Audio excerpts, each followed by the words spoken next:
Sorry about the water. I know splashing on your face was a bit rude, but you've been asleep for a while and there is work to be done. You're looking confused. Makes sense.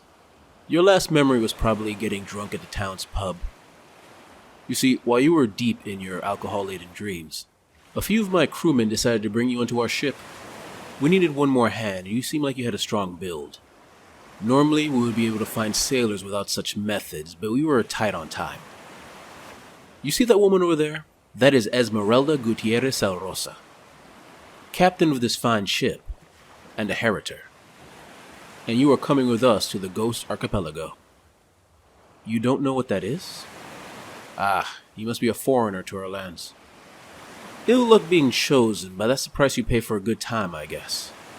Well, I might as well explain to you the great adventure you have become a part of. An adventure that could become very profitable for you if you survive the journey.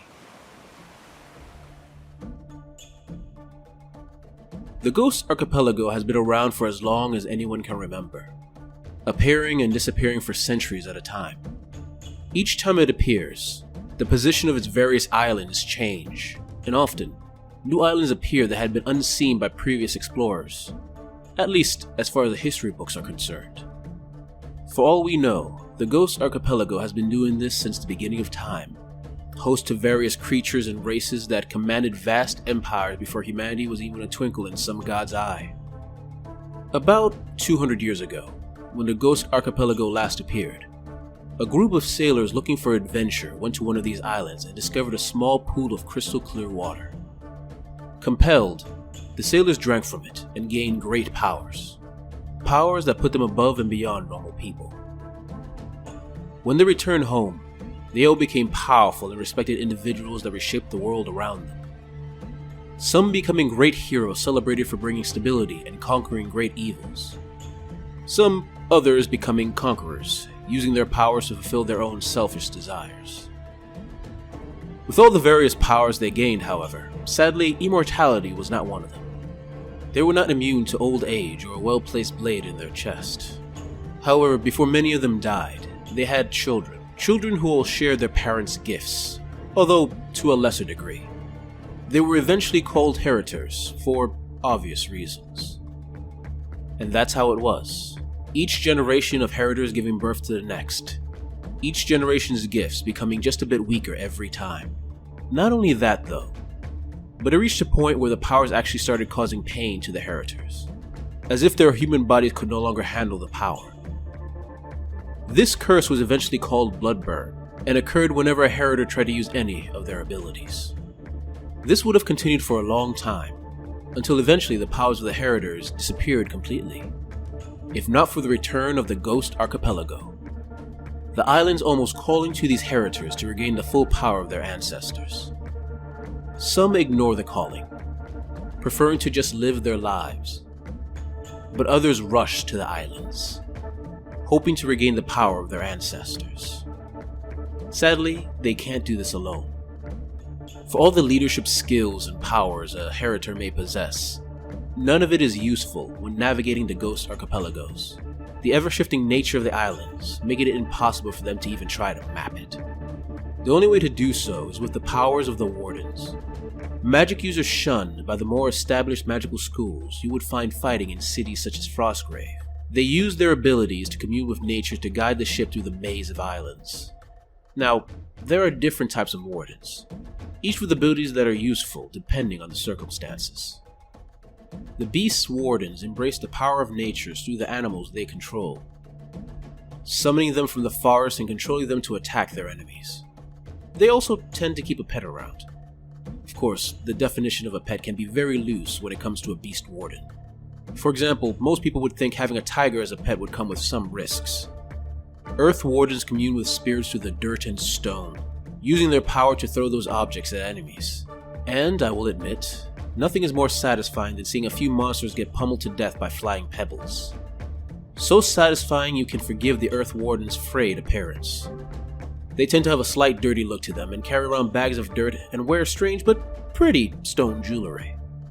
The Storm Wardens feel nature through the storms that is their namesake, tending to wear colorful clothing with long bits of cloth hanging around them that floats in the wind as they cast their spells. They call forth rain, lightning, and other forces of nature's fury.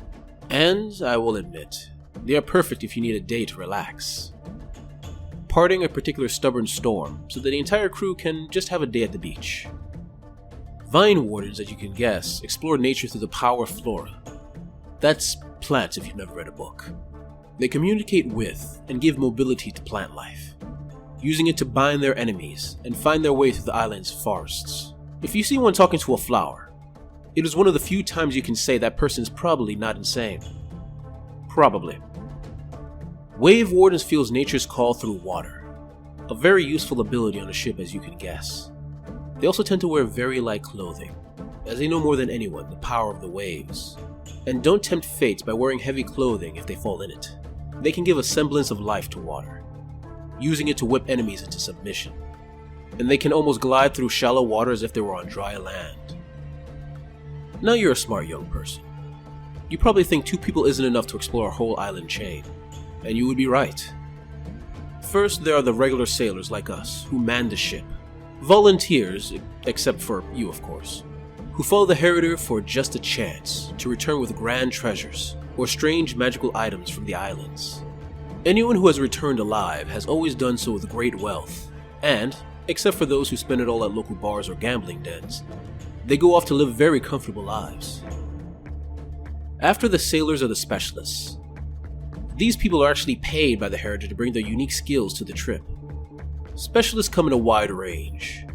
Some examples are scouts to explore ahead of the crew, herbalists to heal other crew members with strange herbs, as well as pearl divers to dive deep for sunken treasures. And all of these people will be needed for the trials ahead, for there are many enemies they will face on these islands. The most obvious ones are other Heritors. Most Heritors are unwilling to share in the bounty they find on the islands, and guard any clues of the location of the crystal pool jealously. All of them wanted to be the only ones to have its powers. But other Heritors aren't the only threat they may face. Terrible creatures like giant jungle ticks and octopics make their home in the island's jungles, searching for easy meat, all with various ways to make you very dead. There are also enemies of more sentient variety. There are human tribals who know these islands like the back of their hands. But there are also snake men and even elephant men who do not like interlopers in their territory. Not to mention the various types of undead such as skeletons and ghouls that seem to rise whenever the foolish seem to die. Now, despite this tale of future adventure, you may be inclined to return to your home. I can appreciate that. You're free to do so. The dock town should be about 20 miles that way. It's a bit of a swim, but I think you might make it. If, on the other hand, you are inclined to become a useful member of the crew, feel free to pick up that bucket over there. The deck could use a scrubbing. I'll catch you later. Hey guys, this is Arvandus and I hope you enjoyed this video about the Ghost Archipelago. If you like it, please like, subscribe, and comment, and if you really like it, consider giving to my Patreon. With the extra money, it gives me the time I need to work on these stories I love. Anyway, thanks for listening and see you next time.